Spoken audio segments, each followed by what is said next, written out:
Without further ado, Y sin más, ahora quiero invitar al excelentísimo señora Beatriz Gutiérrez Müller, a nombre del presidente de México, el señor Andrés Manuel López Obrador.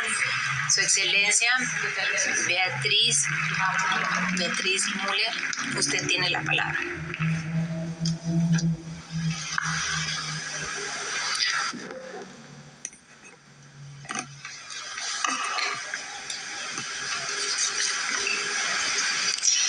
Saludos a la directora general de la UNESCO, Madame Audrey Azoulay. Greetings to all delegations. Saludos a todas las delegaciones. Willkommen alle in Mexico.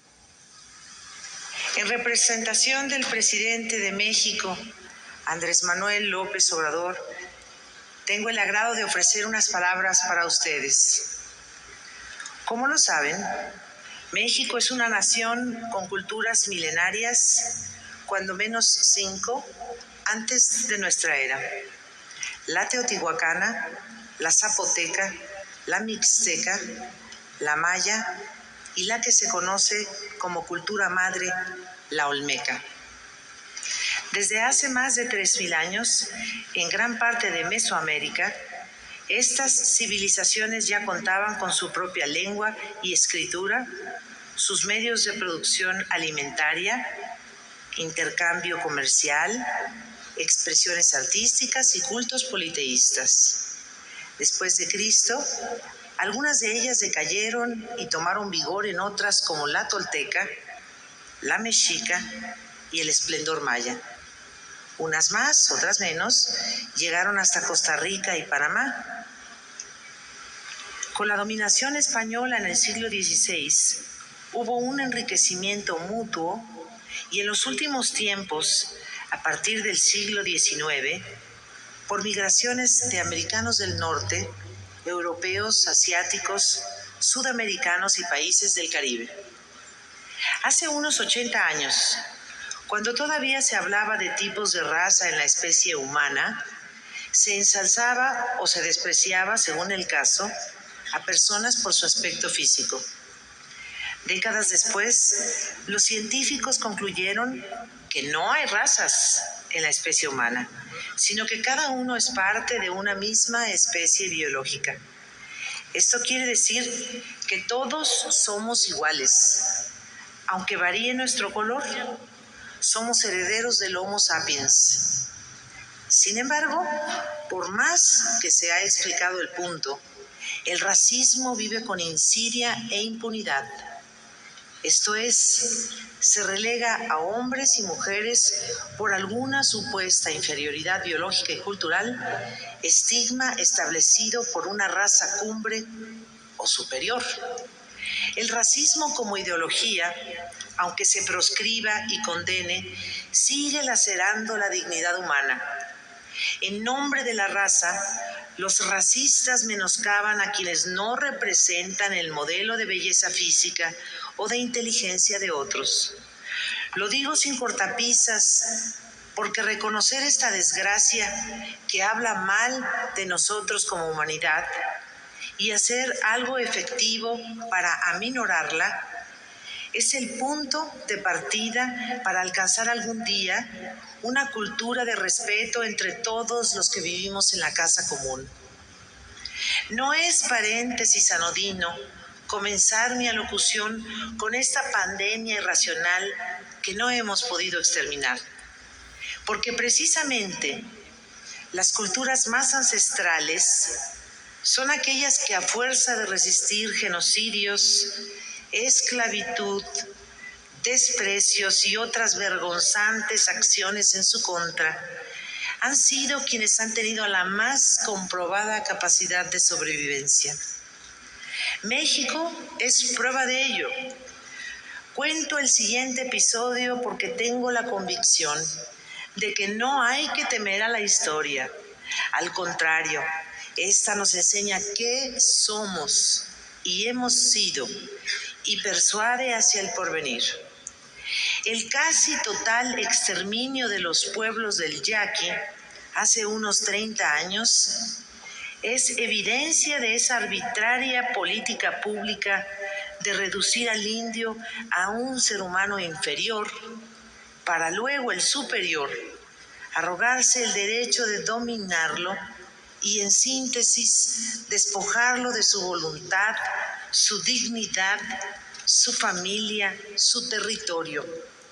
Hace años tuve a la vista el resultado de un examen necrológico que publicó una revista francesa a finales del siglo XIX sobre un cráneo yaqui. Se concluía que, en efecto, la testa de ese joven presentaba una anomalía encefálica. El gobierno mexicano de entonces divulgó que la raza yaqui era biológicamente indomable y por ello quedaba justificado el hecho de someterla con más fuerza bélica. Bien saben unos cuantos historiadores que el de los yaquis fue el primer holocausto del siglo XX en el mundo, para vergüenza de los mexicanos. Dejo este ejemplo abreviado.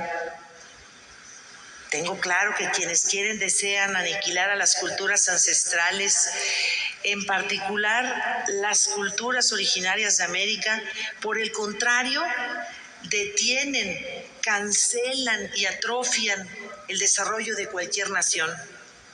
Suponer que una cultura aborigen es involucionada pauperiza de cuerpo entero el alma de quien así lo juzga. Es racista. Al contrario, retrotrae el desarrollo de la humanidad, que no es homogénea ni hay pensamiento único. La misma especie biológica que todos somos es por antonomasia heterogénea. Y en el respaldo y respeto a esa variedad se halla el valor que todo ser humano de buena fe coloca en el peldaño más alto. Pero, ¿qué es cultura? A finales del siglo XIX occidental, por ejemplo, la palabra no se hallaba en los periódicos. Se conferenciaba sobre las bellas artes y muy en particular sobre la poesía, el teatro y la ópera. En México, algo sobre teatro de carpa y la comedia. En revistas y publicaciones europeas, la vestimenta y rituales, lenguas indígenas, entraban en el terreno de la antropología. Hoy también, pero con otra connotación. Y su exaltación iba orientada al descubrimiento de lo exótico, de África, de América. Si por exótico se entiende, abro comillas, que procede de un país o cultura lejanos y desconocidos, cierro comillas según el diccionario, no habría problema. Pero el adjetivo exótico para muchos continúa aún refiriendo de forma peyorativa a vestuarios, idiosincrasias o ceremoniales de aborígenes curiosos, raros, bárbaros. Los exóticos, es una pena aún para muchos, son aquellos que se quedaron fuera de la órbita civilizatoria o de la evolución. Par de palabritas de compleja definición, pues por más que se determine por un lado que son, abro comillas, conjunto de ideas o creencias de un grupo, y por otro, nuevamente abro comillas, cambios graduales de algo en una comunidad, son palabritas, repito, que dejan un largo envanecimiento de desprecio. Cultura, hoy en día, según mi entender y propuesta, es todo aquello que nace en una comunidad o naciones derivado del conocimiento, el temperamento, las tradiciones y las costumbres que tienen, crean o han heredado.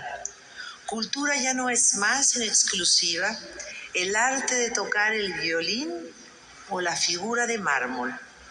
Cultura es el arte de crear en un tiempo y un espacio, y como ambos varían de manera inevitable, se tiene por cierto entonces que la cultura no es sin el hombre, sin la mujer, quienes también van cambiando.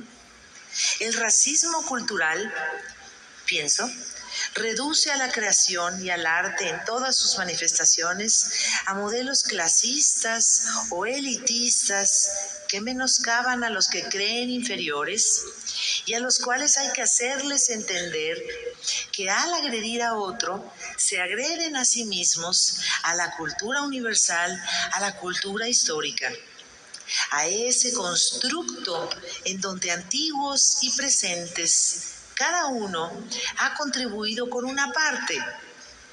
Admito lo utópico de mi propuesta, pero en el siglo XXI, si hemos de hablar de cultura, es imperativo admitir que nunca seremos idénticos, porque tampoco hay que todos pensemos igual. No hay un solo modelo a seguir.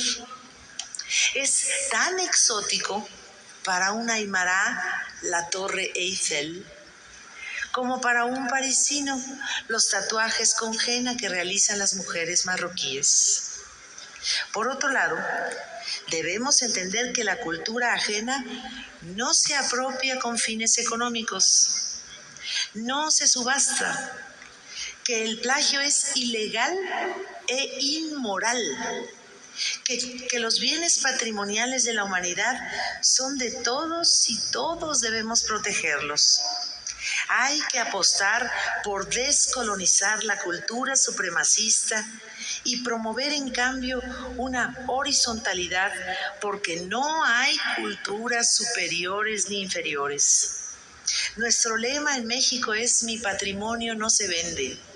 Nuestra prioridad, defender nuestro legado ancestral, cuidarlo, protegerlo y recuperar la memoria histórica nacional. ¿De dónde venimos? ¿Qué somos? Y por tal, ¿hacia dónde vamos? Enhorabuena por esta conferencia mundial. Aquí discutirán y emitirán lineamientos para políticas públicas en donde la cultura sea considerada un bien público mundial. Estoy segura de que entre todos podrán renovar la significación de la palabra cultura y en consecuencia proponer: la cultura es el poder de lo múltiple. Tiene en abono, casi en exclusiva hoy en día, la capacidad de unir. La cultura puede ser sinónimo de paz. Si abonamos a una cultura incluyente, no clasista ni racista, menos aún colonizante o hegemónica, habremos dado ya un paso más